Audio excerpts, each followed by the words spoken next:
जो हमारा जर का उपक्रम चल रहा है, उसी उपक्रम में हम थोड़ा सा आगे बढ़ेंगे। तो एक बार हम उसका पुनरावृत्ति कर लेते हैं, क्या क्या हमने पढ़ा।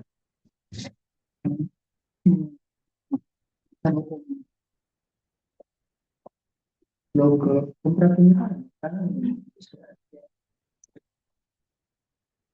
लोग हाँ ये था पेपर वन इधर।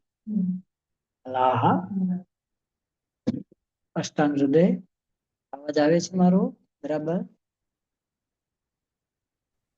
जी गुरु जी, प्रणाम गुरु जी। प्रणाम गुरु जी, आवाज आ रहा है मेरा? जी गुरु जी, आ रही। ठीक है।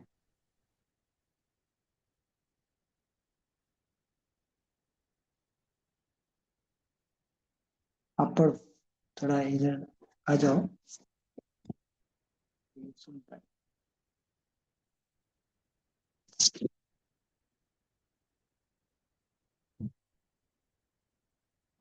सम्प्राप्यम् अस्य अधुना वक्ति मलाः तत्र स्वैः स्वैः दुष्टाः प्रदूषणैः आमाशयं प्रविश्याम् अनुगम्य आमाशय प्रविश्य आमम् अनुगम्य पिधाय च स्रोतांसि पक्तिस्थानात् च निरस्य ज्वलनं बहिः सः तेन अभिसर्पन्तः तपन्तः सकलं वपुः कुर्वन्तो गात्रम् अति उष्णं ज्वलं निर्वर्तयन्ति ते।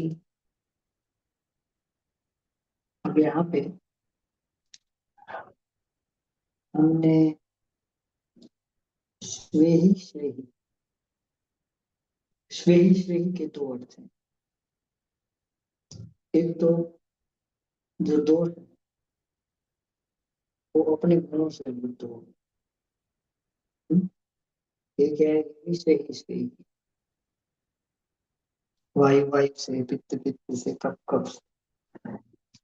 अथवा स्वेही स्वेही को छोड़कर वायु का हेतु है, प्रकोपित का हो गया वर्तन।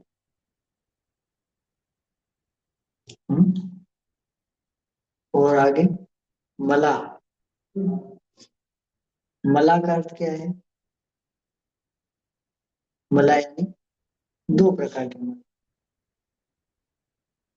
पिछले व्याख्यान में हमने इस विषय के ऊपर बात की थी। मलाह किम भवति, कौन बताएगा? मला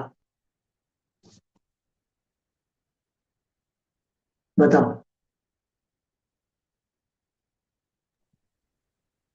जी, प्रणाम गुरु जी। केन केन प्रकारेण भवति मला? जी, गुरु जी, चरक शारीरिक स्थान अध्याय 6 का सूत्र नंबर 17। हम्म। यहाँ पे मल का मतलब गुरु जी बताया गया कि जो प्रकोपित दोष होते हैं वो पंचमहाभूतों का संगठन होता है। अरे ऐसे तो नहीं, इतना नहीं, सिर्फ मल कितने प्रकार के होते हैं इतना बताओ बस। मल कितने प्रकार के होते हैं? हम्म। गुरु दो दो प्रकार के मल बताए ना? जी, कौन कौन से? एक उदाहरण और और कोई बताओ चलो।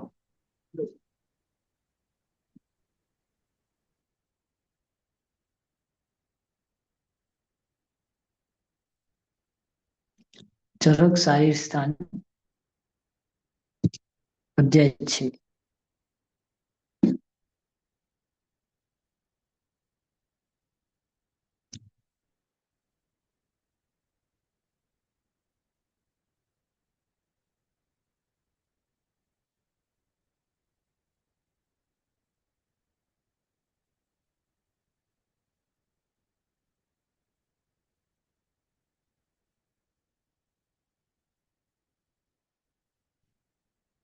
हाँ पढ़ो।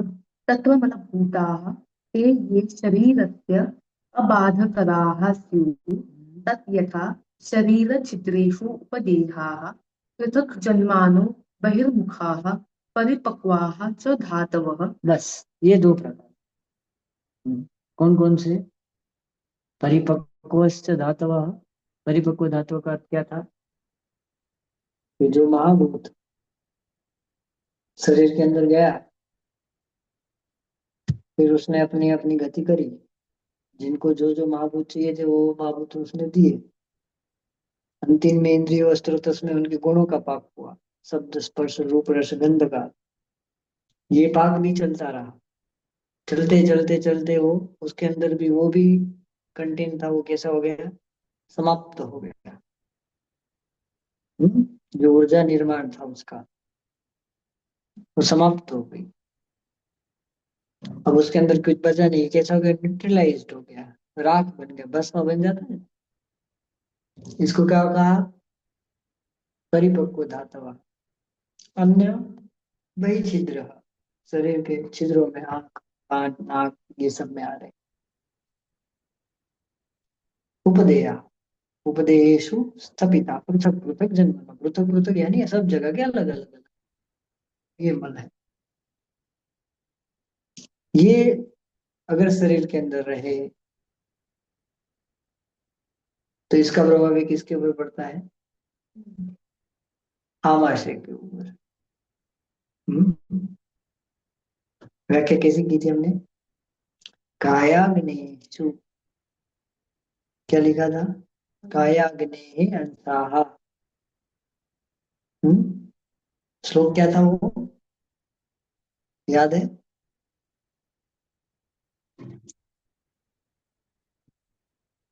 अष्टांग हृदय। जी गुरु जी, अष्टांग हृदय हाँ, सूत्र स्थान अध्याय 11, 11 और श्लोक नंबर 34। हम्म, क्या है श्लोक, क्या है बोलो। 34, हम्म, 34। हाँ उससे आगे ऊपर वाली लाइन।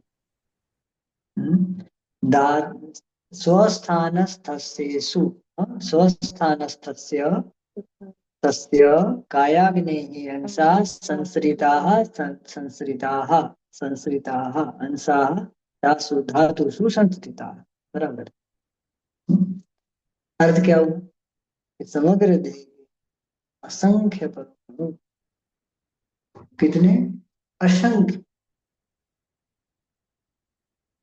अब वो प्रसाद भूत है, बलभूत है, या परिपक्व है, इस सभी प्रकार के पर का प्रभाव किसके ऊपर पड़ रहा है, कायाग्नि के ऊपर। यानी उनके अंदर जैसा मटेरियल है, मटेरियल का प्रभाव यहाँ पड़ रहा है। समझ रहे हैं, यहाँ श्वेही श्वेही, इसका अर्थ समझ में आ रहा है, समग्र देह होने वाला प्रदूषण, उसका प्रभाव कहाँ पड़ता है, कायाग्नि के ऊपर पड़ता है। अब कायाग्नि पे प्रभाव पड़ता है तो दूसरा क्या होता है, कौन बताएगा।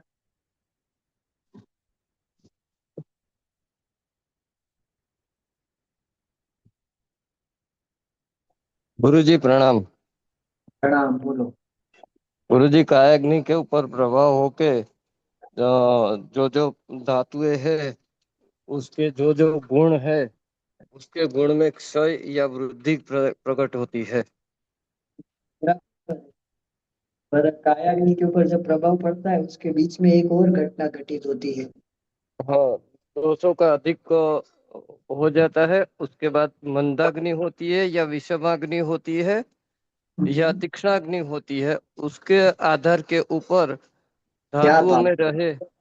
क्या बात है, क्या बात है, क्या बात है, अद्भुत। अब प्रणाम गुरु जी। सर्व, खूब सरस, खूब सरस।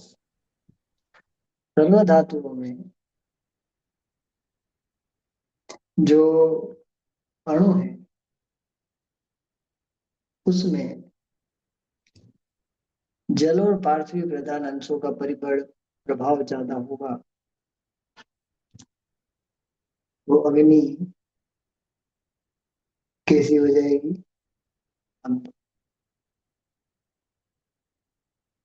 जल और अग्नि का ज्यादा रहा तो भी अग्नि कैसी हो जाएगी, मंद हो जाएगी।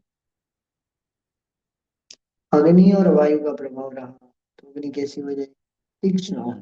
आकाश वायु अग्नि का कैसे शब्द, यानी अग्नि के ऊपर क्या होगा, अलग अलग महाभूतों का जो अभिभुवन है, उस अभिभुवन का प्रभाव प्रगटीकरण, समग्र देह का प्रगटीकरण का होगा कायाग्नि। जैसी महाभूत की स्थिति होगी वैसी कैसी होगी, कायाग्नि की स्थिति होगी। यानी स्वेहि वेहि मलः दुष्टाः प्रदूषणे किं भवति, किं भवति, अग्नि अभिभवन भूत चतुर्विधानाम् अग्निं, मंदाग्नि, तीक्ष्णाग्नि, समाग्नि और तीक्ष्णाग्नि विष्मा, तेन वातलाः वाताभिभूते अग्नि अधिष्ठानः विषमा भवन्ति अग्नयः, पित्तलाः पीताभिभूते तीक्ष्णा भवन्ति अग्नयः। अग्नेय बहुवचनांत है। इसका प्रभाव, इसके आगे क्या होगा, अग्नि निर्माण होने के बाद ऊष्मा का अल्प बल हो जाएगा। क्या बताया, ऊष्मणः अल्प बल,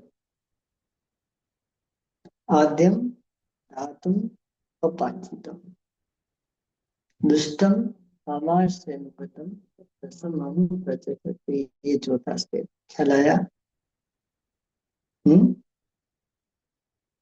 पहला विधि विरहित आहार, विधि विरहित विहार, विधि विरहित आचार, इसका प्रभाव धातुओं के ऊपर। दूसरा, वृद्ध अवस्था आते आते धातुओं का क्या हो जाना, संपूर्ण धातु परिपक्व हो जाना, न्यूट्रलाइज होना प्रारंभ हो जाना। हाँ, ये प्राकृत प्रभाव, और वो भी किसके ऊपर प्रभाव डालेगा, कायाग्नि। उसके प्रभाव से कायाग्नि अलग अलग रूप से प्रज्वलित होगी। वायु से विषम, पित्त से तीक्ष्ण, श्लेष्मा से मंद गति, ये सब अलग अलग रूप से इसका प्रभाव। अग्नि पुराण के अंदर कब से होने वाली अग्नि, यानी तीक्ष्णाग्नि, विषमाग्नि और मंदाग्नि, ये सभी के 400, 300, 200 इस प्रकार से अलग अलग भेद बताए हैं। जैसे भीम को जो अग्नि थी ना, ये वृकोदर नामक अग्नि थी, ये तीक्ष्ण अग्नि का एक और स्तर है ऐसा। ये इस प्रकार से अग्नियों की निर्मिति होती है, इसको समझना है। तो आगे क्या बताया, ये हुआ, इससे अग्नि कैसी हुई, विषम होती है। इसका प्रभाव आमाशय की ऊष्मा के ऊपर पड़ा। अब आमाशय की ऊष्मा कैसी हो जाएगी, अल्प बल वाली, यही तो कम हो जाएगी। अब जो भी आहार खाया, आगे क्या लिखा है पढ़ो। आमाशयम प्रविश्यम का समझ में आया, महाभूत प्रकोप हुए, आमाशयम प्रविश्य, आमाशय में ऐसी अग्नि हो गई विषमा की, ये इसका अर्थ है प्रविश्य। इससे क्या हो गया, जो वो था हमारा अग्नि अधिष्ठान, ये ऐसे अलग अलग प्रकार से निर्माण हो गया। प्रविश्यम आमाशय। अब आमाशय में क्या हो गया, ऊष्मा का बल हो गया, ये प्रवेश हो गया। इसलिए आगे क्या लिखा है, आम अनुगम्यम, आमम अनुगम्यम, आम का क्या हो जाएगा, निर्माण। ख्याल आया, आम का निर्माण होगा का अर्थ क्या है यहाँ पे। अब जो भी आहार हम खाएंगे वो आहार कैसा बनेगा, कच्चा रहेगा, आधा कच्चा आधा पक्का। अब ये आहार जो है, इसकी तीन गति कैसी होगी, तीन प्रकार से। पहली गति क्या होगी, दुष्टम आमास है, देखो निकालो, हस्तांग हृदय सूत्रस्थान 11 11।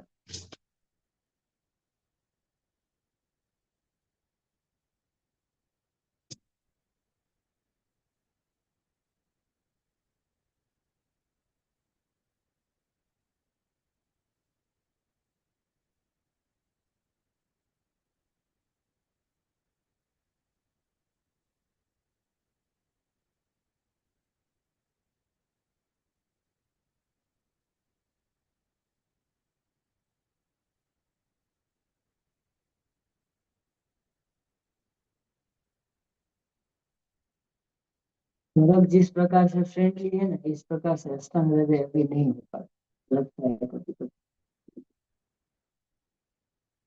अच्छा, चरक में इतना नहीं ढूंढना पड़ता है, पलटना ही नहीं पड़ता है, यही अध्याय यही श्लोक ऐसे ही पता ही होता है, इसमें फिर भी देखना पड़ता है हस्तांग हृदय में क्या लिखा है। ऊष्मणः अल्पबल श्लोक नंबर बताओ। श्लोक क्रमांक 25 अध्याय क्रमांक 13। हाँ बराबर है, श्लोक 25 13 का। पहले अध्याय बोलो फिर श्लोक बोलो। पढ़ो। ऊष्मणः अल्पबलत्वेन धातुम् आद्यम् अपाचितं दुष्टम् आमाशयगतं रसम् आमं प्रचक्षते। तो आमाशय में अपक्व रस रहा, अपाचित। इस रस को हमने क्या कहते हैं, आम। यानी आम की संकल्पना जितनी भी है लोगों के दिमाग में, ये सब मिटा देना। आम की संकल्पना कैसी है, एक ही और स्पष्ट है। अब ये आमाशय में गया हुआ दुष्ट रस है, ये आम है, और धातुओं में यही रह जाएगा। ये क्या है, काम रस की गति। कैसा है ये रस, स्थूल है।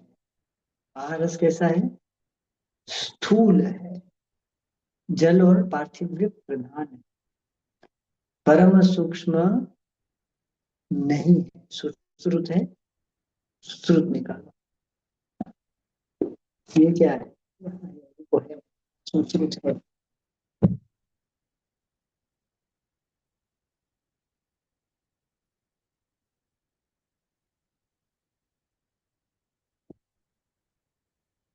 चौबीसवां अध्याय, 24 नहीं कॉलेज पे, एक मिनट हो, एक 15 मिनट।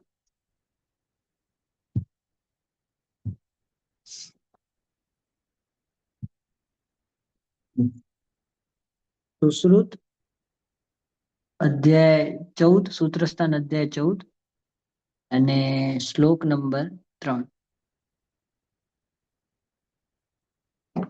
આ શ્લોક બહુ ઇમ્પોર્ટન્ટ શ્લોક છે આખા આયુર્વેદ શાસ્ત્રમાં સમજવા માટે।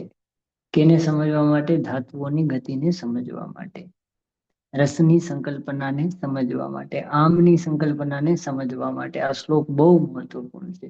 આ શ્લોકના આધાર ઉપર જ તમે શરીરમાં થવા વાળી રસની ગતિને સમજી શકો છો, અન્યથા નથી સમજાઈ શકતી, એ નિશ્ચિત છે।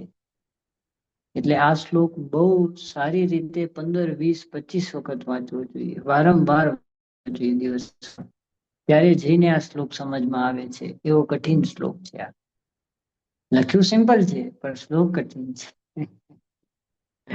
વાંચો। तत्र पाञ्चभौतिकस्य चतुर्विधस्य षड्रसस्य विविधवीर्यस्य अष्टविधवीर्यस्य वा अनेकगुणस्य उपयुक्तस्य आहारस्य सम्यक् परिणतस्य यः तेजोभूतः सारः परमसूक्ष्मः स रसः इति उच्यते। લખ્યું ને, શું લખ્યું, क्या लिखा, પરમ સૂક્ષ્મ। પરમ સૂક્ષ્મ ની પહેલા જે શબ્દ લખ્યો ને, યત તેજભૂત, તેજભૂત, જલ पृथ्वी किम तेजो अस्ति, प्रश्न ये है ना। जल पार्थिव तेजो किम अस्ति, तो इस व्याख्या को स्पष्ट करना है। तो उन्होंने क्या लिखा, ये धन्वंतरी ने लिखा, पांच भौतिकस्य, पांच भौतिकस्य इति सृष्टीनां सर्वद्रव्याणां किम अस्ति, पंचमहाभौतिकस्य अस्ति। पंचमहाभौतिक है, बराबर है, इसमें कोई डाउट नहीं है ना। सभी द्रव्य कैसे है, पंचमहाभौतिक। आहार कैसा है, पंचमहा। अब यहाँ ये रस की जो व्याख्या की जा रही है, ये मात्र आहार रस की व्याख्या नहीं है, ये समझ लो पहले। आप बस्ती से भी जो द्रव्य दोगे, इसकी गति भले विभिन्न प्रकार से हो, पर होगी इसी प्रक्रिया से। आप नस्य दोगे, नस्य की गति होगी, क्या लिखा, अष्टविध वीर्यस्य लिखा ना, उसका जो शरीर में कंडक्शन होगा वो भी इसी प्रकार से। आप स्किन में आलेपन लगाओगे, अभ्यंग करोगे, उद्वर्तन करोगे, उसकी भी गति कैसी होगी, यही प्रकार से होगी। सिर्फ क्या होगा, वायुओं के कार्य करने की क्षमताएं अलग अलग होगी, कार्य प्रणाली अलग, पर जाएंगे सब कहाँ, रस में ही। सर्वदेवं गच्छति, वो केशवम प्रति गच्छति बोलते हैं, सर्वदेव नमस्कारम केशवम प्रति गच्छति, ऐसे बोलते हैं ना। हमने किसी को भी नमस्कार किया, जाते तो केशव कृष्ण के पास ही, विष्णु के पास ही था। इसलिए हम संध्या करते तो सबसे पहले संकल्प लेते, बोलते विष्णु और विष्णु और विष्णु, 3 बार विष्णु सब करेंगे, जितने भी मंत्र जप करेंगे सब कहाँ जाना है, विष्णु। इसलिए जो भी हम शरीर में डालेंगे वो कहाँ जाना है, रस वाहिनी। अब ये रसवाहिनियां नस्य, पूरण, आश्रितन, बस्ती, ले, पेय, भोज्य, शीतम, पीतम, कहाँ पे, पहला का बताया है वहां पे चरक ने 2 वाक्य लिखे।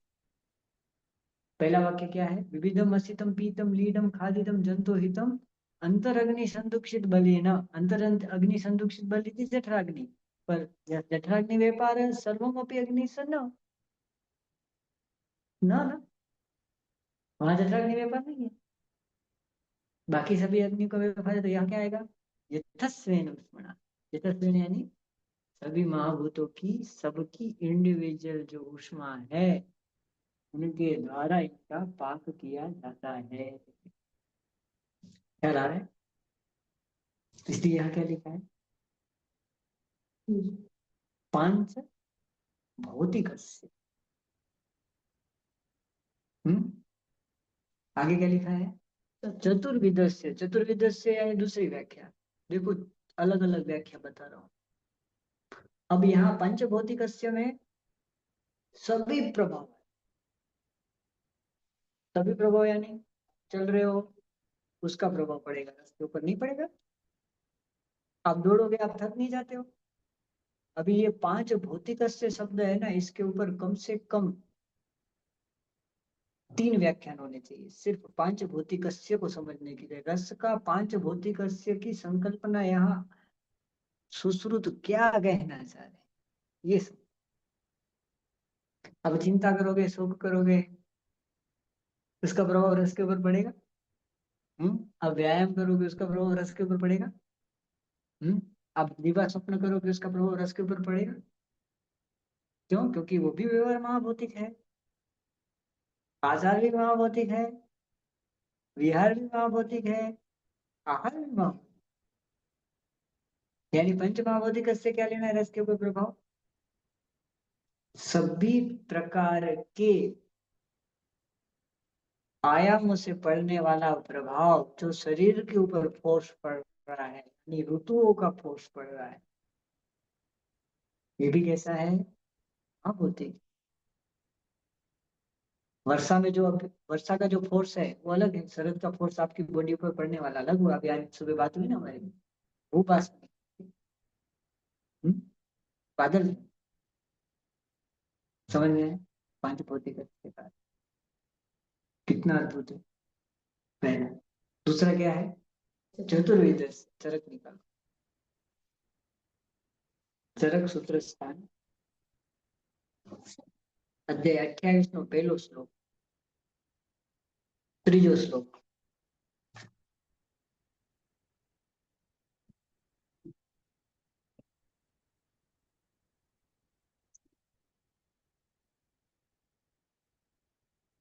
यानी ये महाभूतों का अवसर किसके ऊपर प्रभाव पड़ेगा? रस के ऊपर।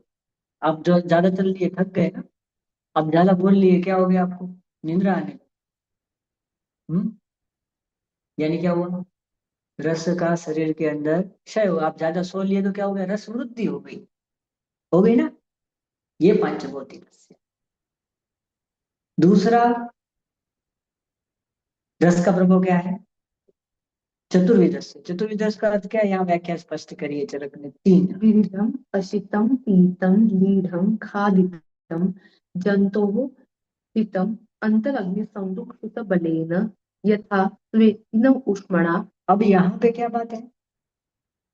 यथस्वेन ऊष्मणा और अंतरत अग्नि संदुक्षित बल, दो शब्द है। दो प्रकार की अग्नि, यानी दो प्रकार की अग्नि को उन्होंने किसमें डिवाइड किया? 3 प्रकार की अग्नि में। बताता हूँ कैसे। विविधम अशितम पीतम लीढम खादितम, ये 4 प्रकार के आहार हैं। ये 4 प्रकार के आहार कहाँ से ग्रहण किए जा सकते हैं? सिर्फ मुख से। इसको नस्य से प्रयोग में नहीं ले सकते हैं। ये 4 प्रकार के जो है वो ले लेते हैं। यानी ये किसके संपर्क में आएंगे? आमाशय के। अब आमाशय के संपर्क में आने के बाद सर्वप्रथम इसके ऊपर जो काम होगा, ये किसका होगा? अंतर अग्नि संदुक्षित बल की टीका देखो क्या लिखी है। अंतरग्निना जाठरेण वह्निना। जाठरेण वह्निना, जाठर यानी आमाशय की अग्नि। अब आमाशय की जैसी अग्नि है, उस प्रकार का ये 4 आहार नहीं है। या तो कम दिया तो वायु बढ़ाएगा, तीक्ष्ण दिया तो पित्त बढ़ाएगा, और कफ प्रदान ज्यादा दे दिया तो क्या करेगा? कफ बढ़ाएगा। यानी ये चतुर्विध आहार कैसे होने चाहिए? सम्यक रस को निर्माण करने के लिए जैसी जठराग्नि है, उस पूरी जठराग्नि के अंशों को देखते हुए भोजन के प्रारंभ में क्या देना, मध्य में क्या देना और अंत में क्या देना, इसका नहीं। धीरे धीरे अग्नि का बल भी वृद्ध हो। समझ रहे हो? किंचित किंचित। क्या लिखा है? जठर वही। और आगे क्या लिखा? अब ये परिणमन हुआ, उसके बाद यथस्वेन ऊष्मणा। यथस्वेन ऊष्मणा से क्या है? प्रत्येक धातु नाम मिलित अग्नि इति धात्वाग्नि। रस यानी जल और पृथ्वी की अग्नि, रक्त यानी जल और अग्नि, मांस यानी पृथ्वी प्रधान जल प्रधान पृथ्वी, मेद यानी जल प्रधान। समझ में आया? ये कैसी अग्नि है? जहां रस में से इंडिविजुअल महाभूतों को लिया जा रहा है। एक्चुअल में शास्त्र की संकल्पना से अगर देखा जाए तो ये धातुओं का वैल्यूब्रेशन करने की कोई आवश्यकता है ही नहीं। रस रक्त मांस में दस्ती मज्जा शुक्र ये बताने की आवश्यकता नहीं है, पर सभी बुद्धियों को समझ में आए इसलिए इन्होंने धातुओं का वर्णन किया। बाकी तो महाभूत ही है, समग्र देह महाभूत। यानी 2 अग्नि ले लो आप, जठराग्नि ले लिया और डायरेक्ट भूताग्नि ले लिया। जो जो महाभूत कम पड़ रहे हैं उन महाभूतों को पुष्ट करो, या उन महाभूतों के गुणों को पुष्ट करो। देखो इसकी टीका में लिखा है यथास्वेन ऊष्मणा, यानी पृथिव्यादि रूपा पशिता देयस्य य ऊष्मा पार्थिवाग्नि आदि रूपः तेन वचनौघि भौम आप्य आग्नेय वायव्याः पञ्च उष्माणः सनावसाः पञ्चाहार गुणान् स्वान् स्वान् पार्थिवादि स्वान स्वान, क्या लिखा है? स्वान स्वान, यानी महाभूतों से भी अंदर, यानी महाभूतों के अंदर जो जो गुण है उन गुणों को पंचाहारांतेन महाभूति कस्या क्या है, तो वो अपने अपने गुणों को ग्रहण करते हैं। इसका अर्थ है ये सुश्रुत। क्या लिखा? पंचभौतिकस्य चतुर्विधस्य च, ये चतुर्विध का अर्थ समझ में आया? ऐसे स्पष्टीकरण होना चाहिए प्रत्येक श्लोक का। नहीं तो हम क्या समझ लेते हैं, अरे बस हो गया, रस की व्याख्या इतनी चलती है। ऐसे नहीं होता है ना, कितनी गंभीर व्याख्या है यहाँ। चतुर्वेद की व्याख्या कितने कितने ऊपर आधारित है? तीनों प्रकार की अग्नियों के ऊपर जो आधारित है वो आहार लेना चाहिए। यानी तीनों प्रकार की अग्नि में जो भी बाधा करने वाला आहार है उसको प्रयोग में लेना, ये आमाशय की ऊष्मा को खराब करने वाला है। समझ रहे हो? आगे षड्रसस्य षड्रसस्य आहार कैसा है? 6 रस पदार्थ, मधुर, अम्ल, लवण, कटु, तिक्त, कषाय। अब इन रसों को कितना किसको योजन करना, इसका अंश होना चाहिए।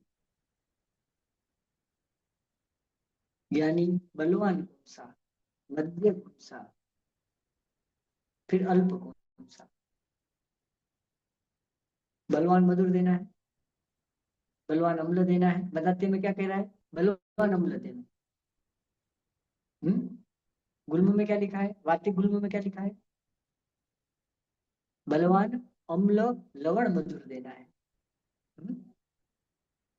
स्नेह का प्रयोग करना है। वहां स्नेहन स्नेहन स्नेहन ऐसे लिखा है बार बार। पेया दो पेया दो, स्नेहन करो स्नेहन करो, ब्रुवण अन्न दो ब्रुवण अन्न दो, अग्नि मंद होती है धान्य जल दो। लिखा है ना? तो क्या है यहाँ? प्रत्येक महाभूतों को 6 रस, कितनी प्रमाण में कौन सा रस देना, इसका मैथमेटिक्स करके दे। नहीं तो ये भी क्या है? व्याधि का कारण, ऊष्मा के अल्प बलत्व का कारण। यानी विरुद्धासन, अध्यसन, अजीर्णासन, समसन, ये सभी प्रकार के आहार अग्नि को दुष्ट कर। आगे क्या लिखा है? विविध वीर्यस्य विविध वीर्य। अब यहाँ एक तीसरा प्रभाव, इसको बोलते हैं कंडक्शन। देखो चरक सूत्र स्थान निकालो। देखो कंडक्शन का प्रभाव अग्नि के ऊपर कैसा पड़ता है, ये समझा रहा हूं मैं, थोड़ा सा समझाने का प्रयास कर रहा हूँ।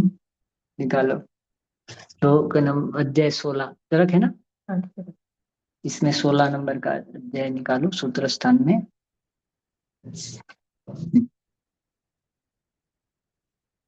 श्लोक नंबर 22-23।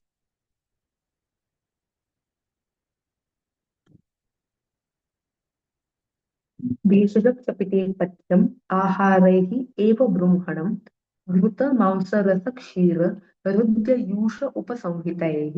अब देखो, अब यहाँ क्या बताया? भेषज क्षपिते, जो व्यक्ति भेषज खा खा के बीमार पड़ गया, शपित हो गया, शपित यानी दुर्बल हो गया, व्याधित हो गया, ऐसे व्यक्ति ने क्या लिखा है? पथ्यम आहारे ही ब्रह्मणे, यानी औषध नहीं देना है। तो आहार क्यों देना है, औषध क्यों नहीं देना है? इसको समझे कभी? आहार रस्ते कार्य करता है, औषध क्या बात! औषध वीर्य से कार्य करता है, यानी ऐसा भी आहार हो, कुछ आहार ऐसे होते हैं किंचित आहार जो वीर्य से काम करने वाले हैं, उनका बिल्कुल भी प्रयोग नहीं करना। चक्रपाणि ने टीका लिखी, नीचे लिखो, देखो क्या लिखी है। आहारैः एव इति एव अवधारणे तेन भेषजेन बृंहणं निषेधति। भेषजस्य वीर्यप्रधानस्य तदा दुस्सहत्वात् कंडक्शन होता है, वैसे ही औषध मुंह में डाला, वैसे ही जीवा में स्पर्श किया, समग्र देह में ऐसे करंट जाता है, सूक्ष्म करंट होता है। जैसे लाइट का कैसे करंट जाता है, उससे भी फास्ट करंट जाता है। ब्रेन, किडनी में, लीवर में, हाथों में, ब्लेडर में, सबका संकोचन प्राप्त तुरंत। इसे क्या बोलते हैं, वीर्य बोलते हैं। इस कंडक्शन से अगर कोई व्यक्ति स्नान नहीं कर पाता, इसका प्रभाव किसके ऊपर पड़ता है, आमाशय के। समझ में आया? या विविध वीर्य की व्यक्ति क्या है। ये विविध वीर्य से ये प्रभाव पड़ता है, यानी उसका प्रभाव भी किसके ऊपर पड़ता है, रस के ऊपर पड़ता है। अगर रस अच्छा नहीं है, परम सूक्ष्म नहीं है, तो ये वीर्य प्रधान आहार कैसा करने वाला है, आमाशय को पुनः खराब कर, उसके अंशों को खराब कर, जो कायाग्नि में आ रहे हैं ना अंश, धातु, उसको खराब करने वाला। समझ रहे हो? सुश्रुति काल। अष्टविधवीर्यस्य अष्टविध वीर्यस्य, अष्टविध यानी अलग अलग बहुत सारे, गुरु स्निग्ध, किसी ने 2 माने, किसी ने 8 माने, किसी ने 20 माने, और हम लोग तो बहुत ही मानते हैं। वेदों में तो अनंत वीर्य है। जितने गुण है उतने वीर्य है। सबके अलग अलग प्रभाव है। शास्त्र की व्याख्या सिर्फ उष्ण और शीत में है। उष्ण के अंदर सभी ये गुण आ जाते, लघु, रुक्ष सभी आ जाते, तीक्ष्ण, उस तरफ गुरु स्निग्ध, मृदु, पिच्छिल, ये सब इस तरफ आ जाते। समझे? आगे। वा अनेकगुणस्य वहां अनेक गुण। समझ में आया? अनेक गुण यानी अलग अलग, चित्र, विचित्र, ये सभी प्रकार से क्या है, वा अनेक गुणस्य उपयुक्तस्य आहारस्य। गुण का अर्थ यहाँ समझे, स्निग्ध, रुक्ष, लघु, खर, सूक्ष्म, ये सभी जो गुण जिसके अंदर इन प्रिंट किए गए, इन प्रिंट यानी स्थापित किए गए, ऐसे सभी। आगे क्या लिखा है, उपयुक्तस्य आहारस्य सम्यक् परिणतस्य सम्यक पर्याप्त, ये व्याख्या बहुत ही अलग। इसलिए बस्ती भी, नस्य भी, उद्वर्तन भी, अभ्यंग भी, आश्चोतन भी, कर्णपूरण भी, शिरोधारा भी, शिरोबस्ती भी, ये सभी का जो हम प्रयोग करते हैं, इस विषय में पूर्व अग्नि समझना अनिवार्य है। और अग्नि समझने के बाद उस बस्ती की मात्रा निश्चित करना अनिवार्य है। इतनी सूक्ष्म, कैसे रस प्रदान होती है, कितनी मात्रा में। समझ में आया? यहाँ तेज भूत का अर्थ ऐसा है, तेजम तेजनम करोति यस्य, यानी अव्याहत रूप से सभी के अंदर प्रवेश कर, रुके ना कहीं पे, ऐसा रस। समझे? करंट के साथ चला जाए। देखो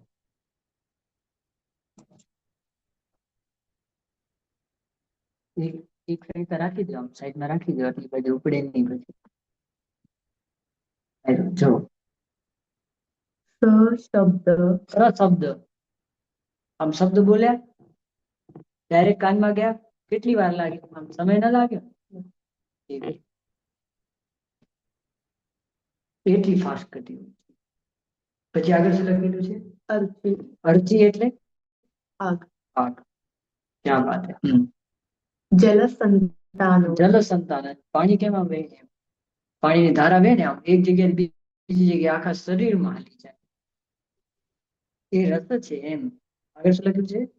वर अणुना विशेषेण अनुधावति આ અર્ચીનો અર્થ શું છે ખબર છે? આ અર્ચીનો અર્થ છે સૂર્યનો પ્રકાશ. સૂર્યની કિરણો કેમ આવે? તરત. प्रणाम सर। એ રીતે. હા सर हिंदी में बता दीजिए थोड़ा। हाँ जी. शब्दवत यानी जिस प्रकार से शब्द हम बोलते हैं और कान में जाता है, ऐसे अर्ची यानी जैसे सूर्य का प्रकाश आता है, सूर्य उगा के तुरंत पृथ्वी पे आया, उसको समय लगा? सेकंड लगा? नहीं लगा. जल जैसे आया कैसे शरीर के अंदर गति करके चला गया. रस की गति इतनी फास्ट होती, वीर्य की गति इतनी फास्ट. समझ में आया?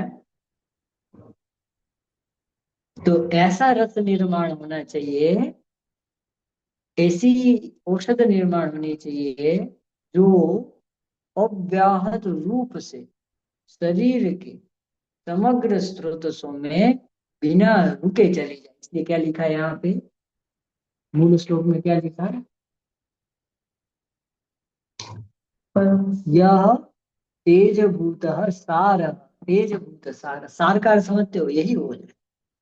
प्रत्येक धातु नाम सारभूतम तत्वम तस्य ओज. ओज की व्याख्या ये नहीं रस रक्त मांस मेद अस्थि मज्जा शुक्र बना, नहीं. प्रत्येक धातु का जो सारभूत भाग है वो ओज है. रस का सारभूत रस प्रधान ओज है. रक्त का सारभूत रक्त प्रधान ओज है. रक्त अगर ठीक नहीं बना, सारभूत नहीं बना, तो उसका क्षय है, तो वो ओज क्षय है. वहां मांस का अगर सही से मांस नहीं बना है तो वहां ओज क्षय है, मांस प्रधान सार नहीं बन रहा है. समझ में आया? इसकी व्याख्या दूं? इसकी व्याख्या देता हूँ. बल्लड़ ने लिखी है, बल की व्याख्या.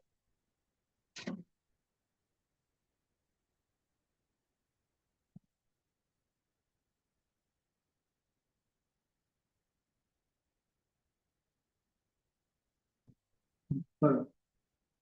बल लक्षण श्लोक नंबर बोलो. अध्याय क्रमांक 15 सुश्रुत सुश्रुत अध्याय 15 श्लोक क्रमांक 19 बल लक्षणम बलक्षय लक्षणम च अत ऊर्ध्वम उपदिक्ष्यामः तत्र रसादीनां शुक्रान्तानां धातूनां यत् परं तेजः तत् खलु ओजः तत् एव बलम् इति उच्यते. समझ में आया? रस भी ओज है. ख्याल आया? रसादी नाम का अर्थ क्या है? सिर्फ रस रक्त मांस मेद अस्थि मज्जा शुक्र नहीं, शरीर में अन्य जो भी उपधातुएं हैं ये सभी इधर ग्रहण करना है.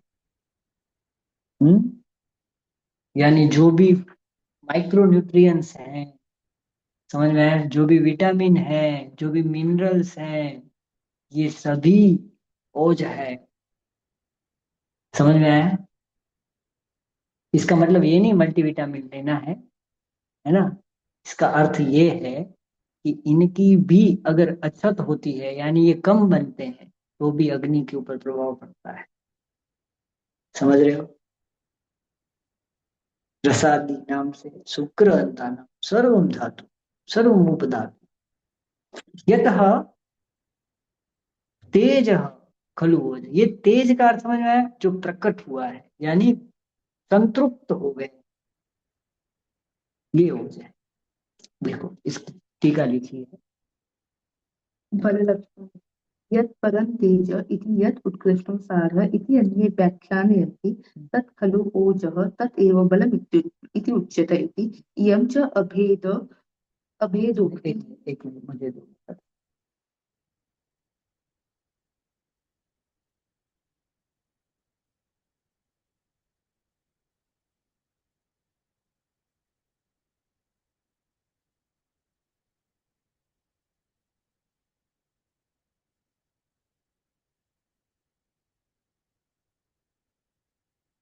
यहाँ से पढ़ो. सर्व धातु स्नेह भूतस्य, स्नेह भूतस्य यानी उसका पोषण हो गया. प्रसाद हो गया। स्नेहभूतस्य, और उसके ऊपर क्या लिखा है, उपचय, यानी उसकी उपचय हो गई। लक्षणस्य, उसका जो लक्षण है वो क्या है, ओजस रूप रसो वीर्यादि च विद्यते, यही बल। बल ये, बल का अर्थ है ओज, ओज का अर्थ है बल।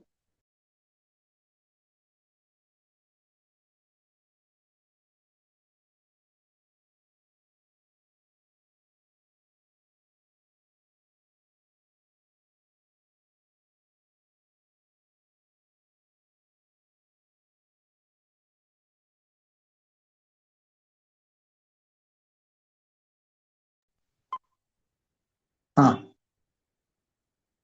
समझ में आया ना, समझ में आया ये हो, अब मुझको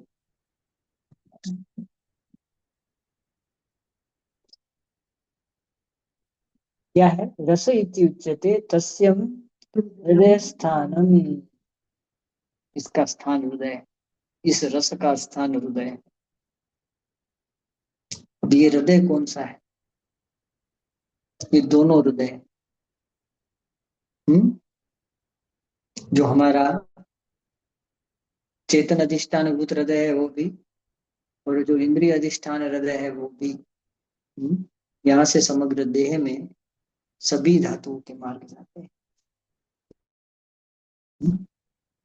ध्यानेन रस धातु ही विक्षेप उचित कर्मणा, ये सेकंड नंबर है।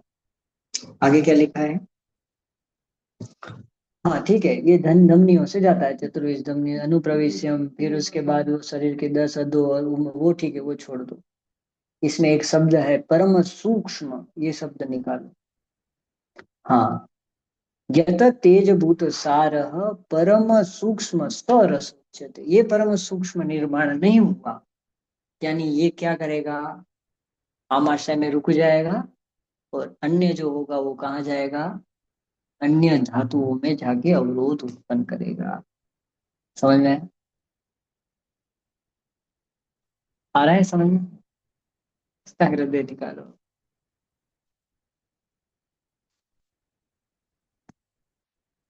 देखो, मूल श्लोक पे आओ, ज्वर में अष्टांग हृदय ज्वर निदान, श्लोक नंबर 4। आमाशय प्रविश्य आम अनुगम्य अब आमाशय की उष्मा कम हुई, इसलिए रस कैसा निर्माण नहीं हुआ, परम सूक्ष्म रस निर्माण नहीं हुआ, स्थूल रस नहीं। अब हमारा पूरा प्रयत्न किस विषय के ऊपर होना चाहिए, हम ड्राई फ्रूट नहीं खाना है बल बढ़ाने के लिए। समझ में आया, हम मांस रस ले लेंगे तो भी कुछ नहीं होना है, हम मांस भी खा लेंगे कुछ नहीं होना है। अग्नि किससे अच्छा होना है, जब रस जो है वो परम सूक्ष्म निर्माण, नहीं तो ये संप्राप्ति कैसी होती रहेगी, चलती ही रहेगी, कंटिन्यूटी। इसलिए पहला आहार रस जिसको वो पचाता है आमाशय, वो आमाशय समग्र देह में स्थित धातुओं के अणुओं के अंश के बल के आधार पर पचाता है। जैसा धातुओं के अग्नियों का बल है, उसी अंश का आहार जठराग्नि में जाना चाहिए, उसी अंश का औषध जाना चाहिए। ये शास्त्र की मूल संकल्पना है, मूल संकल्प। महाभूतों के विपरीत गुणों को स्थापित करना ये शास्त्र की मूल संकल्पना है, पर ये संकल्पना में जाने से पूर्व होने वाली भिन्न भिन्न अवस्थाओं का परीक्षण करते हुए, स्थानीय दोषों की अवस्था को देखते हुए, संचय अवस्था को देखते हुए, प्रकर अवस्था को देखते हुए, स्थान संश्रय को देखते हुए, धातु और महाभूतों की विपरीत अनुबंधन की अवस्थाओं को देखते हुए प्रत्येक संप्राप्ति में चिकित्साएं भिन्न भिन्न करनी। समझ में आया, जैसे आज सुबह हमारी बात हुई ना, डायरेक्ट वमन देने बिना औषध काम नहीं करेगा, करेगा। रक्त व स्रोतस में कफ प्रधान दृष्टि है तो उष्ण औषध काम नहीं करेगा। वायु का प्रकोप अगर आमाशय में चला गया, वहां आस्थमा का औषध दोगे तो काम नहीं करेगा, करेगा। तो ये प्रत्येक वस्तु को, नींद आ रही है, नहीं तो रुक जाओ। आगे ये क्या लिखा है, प्रविश्यम आमम अनुगम्य। अनुगम्य का अर्थ समझना बहुत जरूरी। गम धातु वह लेबल जाता है, जैसे रस जाता है जिस गति से, उस गति से आम भी जाता है, ऐसा। किसके साथ, अनु, सूक्ष्म रस तो जाता ही है, साथ में आम रस भी जाता है, ऐसा अनुगम्य। देखो छंद समझते हो, व्याकरण समझते हो, तो विजुअलाइजेशन अच्छे से समझ में आता है, अन्यथा शास्त्र का विजुअलाइजेशन आपके लिए जीरो है। ये पूरा क्या है, आपके सामने एक पूरा पिक्चर तैयार करता है, थिएटर होता है ना, इससे भी अच्छा थिएटर है ये। जब इस श्लोक को हम समझते हैं तो एक एक शब्द की निरुक्ति समझते हैं, तो वो क्या दिखाता है, हमें पूरा दृश्य सामने स्पष्ट कर देता है, हाँ हम यही कहना चाह रहे हैं, आप सही समझ लो। जो उन्होंने दिव्य दृष्टि से देखा, वही दृष्टि को यहाँ स्थापित किया गया है, शब्दों के रूप में स्थापित किया गया है। जो देख सकता है वो देख ले। समझ में आया? आमम अनुगम्य, किम अनुगम्य। अब सभी के लिए श्लोक के अंदर शब्द को अलग अलग प्रयोग लिया गया है। ये शब्द वो चाहते तो अलग अलग एक ही शब्द का प्रयोग कर सकते हैं। आमम एव अवाहेत, ऐसा एक जगह पे शब्द का प्रयोग किया है, एक जगह पे क्या शब्द का प्रयोग, पिधाय च। तो यह दोनों तरफ में यहाँ अवस्थाओं में भिन्नता है, ये समझना है। ये क्या लिखा है यहाँ पे, अनुगम्य पिधाय। पिधाय। पिधाय का अर्थ है स्थगित, वह रुक जाता है, एक होता है गति करता है। पिधाय ये शब्द स्त्रोतसा मुखम च पिधाय, यानी स्त्रोतसों के मुख में जब आम अटक जाता है तो उसके आगे के स्त्रोतसों का पोषण होना बंद हो जाता है, वह बात प्रकोप होना प्रारंभ। और शरीर में आने वाला जो पाचक पित्त है, ये इस आम रस के साथ पुनः आमाशय में आने की जगह कहाँ चला जाता है, बाहर निकल जाता है, शरीर में गति करता है। इसलिए क्या लिखा है, स्रोतांसी पक्ति स्थानाच निरस्य ज्वलनम बहि, जो जठराग्नि की अग्नि है उसको बाहर निकाल देगा। समझ रहे हैं कितनी अवस्था है, 3 लाइन के अंदर 10-12 घटनाएं होगी। अब सब जगह ये अलग अलग ख्याल आया। वहीनम निरस्य ज्वलनम अभिसर्पन्ति तपन्ति वा, है और तपाता भी, दोनों काम। अब मूल श्लोक निकालो, जहां हमने प्रारंभ किया था, चरक ज्वर चिकित्सा स्थान अध्याय पहलो, प्रथम अध्याय का लो, चालू करो।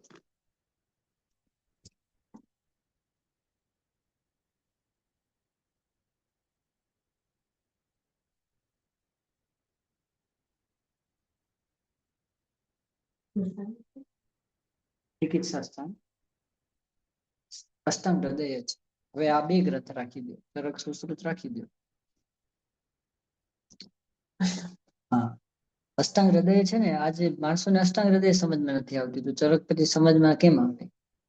અષ્ટાંગ હૃદય તો કેટલું આટલું સ્પષ્ટ લખ્યું છે ને, બધું ખૂબ સ્પષ્ટ લખ્યું છે, તોય આપણે સમજમાં નથી આવતું। ચિકિત્સા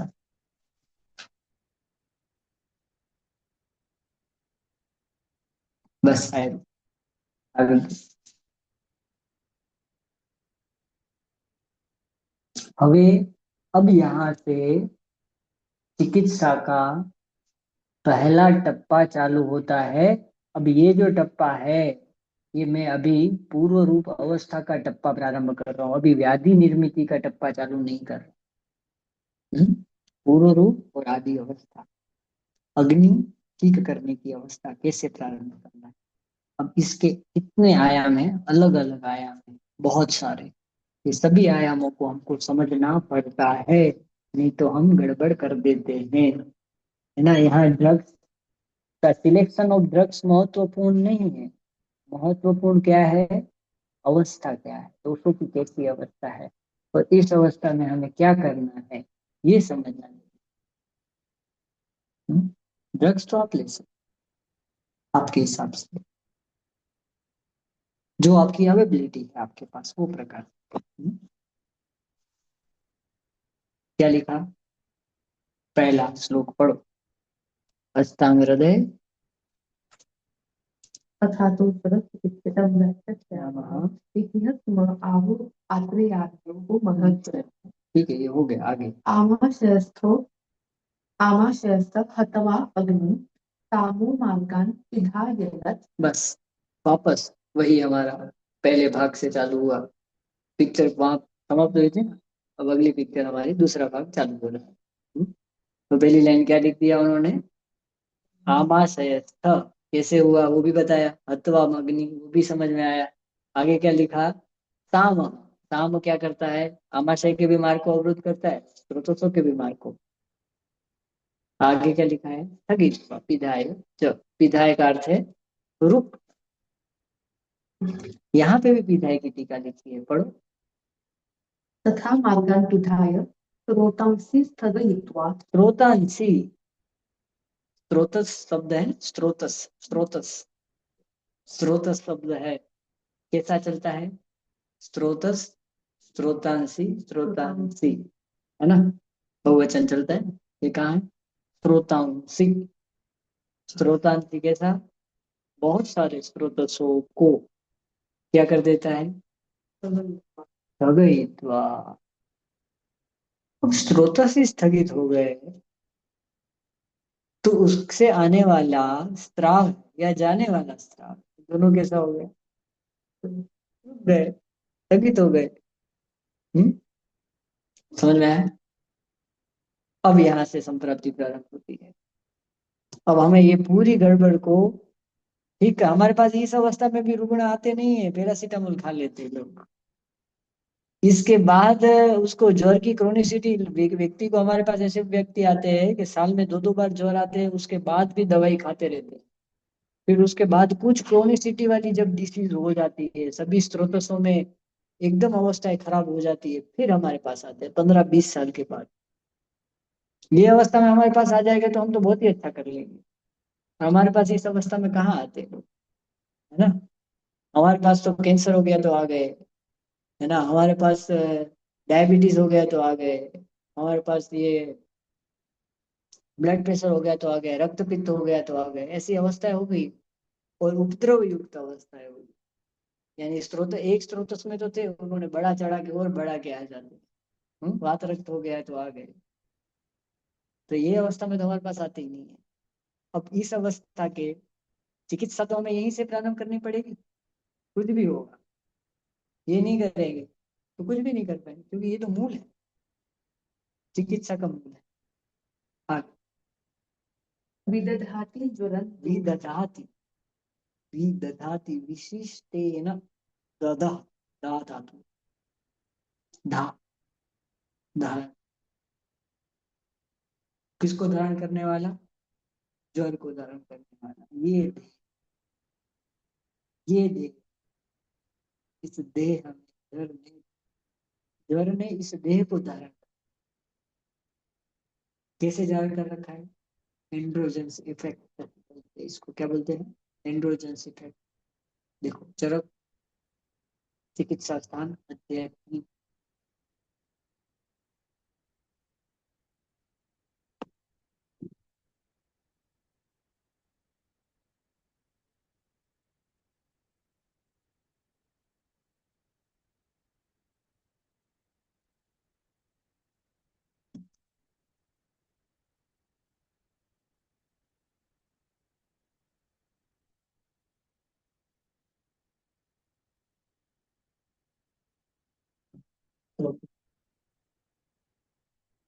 चरक चिकित्सा अध्याय 3 श्लोक क्रमांक 12 तस्य प्रकृतिः उद्दिष्टा दोषाः शारीरमानसाः देहिनः न हि निर्दोषै ज्वरः समुपसेवते।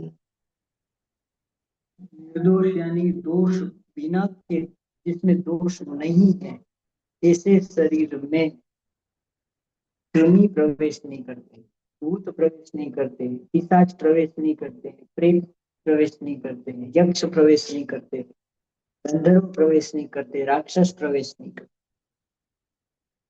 समझ में? इसकी टीका पढ़ो। नहीं निर्देशनम देह की टीका पढ़ो। देहीनम का अर्थ है देहधारियों में। देहि शब्देन शरीरवान पुरुषो समझ अभिप्रेत्य में? देहधारी। न केवल आत्मा तस्य निर्विकार आगे समुपसेवति इति भाष्या भूत विशेष रूपस्य ज्वरस्य आवेशं दर्शयति। समझ में आया? भूत विशेष, भूत यानी बैक्टीरिया, वायरस, जो भी कहो, ये भूत प्रेत के साथ ये क्या है? सूक्ष्म जीव है ना? ये हमारे अंदर। और कब? जब ये अवस्था निर्माण होती है तब। कैसी? तो कि दोषों की अवस्था, उसको विधादाति द्वारा। देखो अब ये विधादाति के शब्द की व्याख्या, ये निरुक्ति होती है। समझ में आया? ये शास्त्र निरुक्ति है। यास्क ने क्या बताया है? जो मैं निरुक्ति लिख रहा हूँ, ये वेदों की निरुक्ति लिख रहा हूँ, ये शब्द मात्र परिमाण है, ये पांचों अर्थ को देता है, और अन्य निरुक्ति तो आपको ही समझना है। क्या हो क्या? न च विकल्पम, न च संकल्पम, न च निर्विकल्पम, ये तीनों बता दिया। इसलिए यहाँ विदधाती है।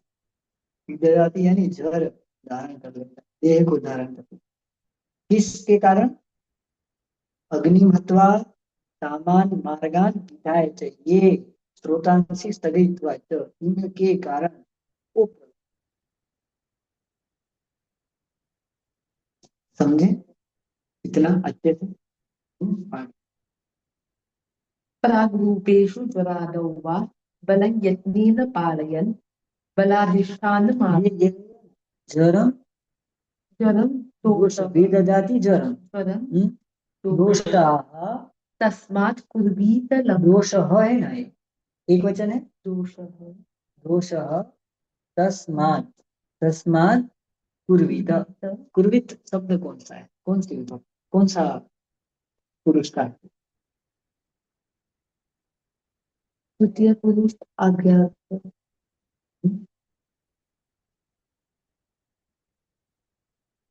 विषय ये है, विधिलिंग है। विधिलिंग नहीं है, वो तो आदेशात्मक है, ये तो करता है। हाँ, कुर्वित विधिलिंग है। कुर्वित प्रथम पुरुष का एक वचन। यानी क्या कह रहे हैं? दोष, कैसे दोष है? आम दोष, ये ऊपर चले। साम दोष, मार्ग विधाय दोष, अग्नि हत्वाम च करोति दोष, तस्मात इसलिए, ऐसी अवस्था है दोषों की इसलिए। तस्मात यानी पंचमी, तत् तस्मात इसलिए क्या करना चाहिए? पूर्वित लंघन करना चाहिए। अब यहाँ लंघन की व्याख्या स्पष्ट होना। लंघन यानी क्या? लंघन यानी मात्र रुक्षण रुक्षण रुक्षण ऐसा नहीं, अवस्था के आधार पर उसका निर्णय करना, ये लंघन है। इसको भी हम आगे समझते जाएंगे। आगे तो प्राक्रूपेषु ज्वरादौ वा बलं यत्नेन पालयन् बलाधिष्ठानमारोग्यम् आरोग्यार्थः क्रियाक्रमः। इसलिए क्या बताया? प्राग रूप यानी ज्वर के जो पूर्व रूप, उन अवस्थाओं में, और ज्वर की आदि अवस्था यानी दोष प्रभाव अवस्थाओं। ज्वर यानी सिर्फ इतना नहीं है कि टेम्परेचर बढ़ा हुआ है वही ज्वर, यानी लंबे समय से चलने वाले ज्वर, जिसमें थैलेसीमिया मेजर भी हो सकता है, थैलेसीमिया माइनर भी हो सकता है, हीमोफीलिया भी हो सकता है। ये प्रक्रियाएं उपद्रव स्वरूप निर्माण होती है। पूर्व रूप में या ज्वर की आदि अवस्थाओं में ये करना चाहिए, अन्य अवस्थाओं में अन्य। ख्याल आया? इसलिए क्या लिखा है यहाँ पे? बलम यत्नेन पालयन्, लंघन करना है पर बल की रक्षा करता है। अब हम ज्वर के जो पूर्व रूप को समझे। अब ये पूर्व रूप जो है ये शरीर के अंदर इस प्रकार से निर्माण, ये भी व्याधि व्याधि ये अवस्था किस प्रकार की इसको समझना अनिवार्य है। और कितने लेवल पे है, यानी कितना अभिभूवन दोषों का स्रोतों में, उस स्तर पे हमें मध्यम, उत्कृष्ट और अल्प अलग अलग प्रकार की चिकित्साएं का आयोजन करना पड़ता है। आगे रुकेंगे फोटो में।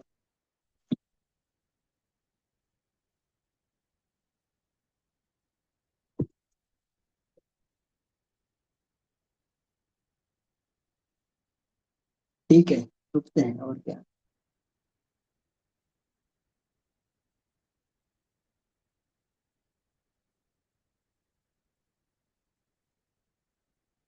चलो रखता हूँ।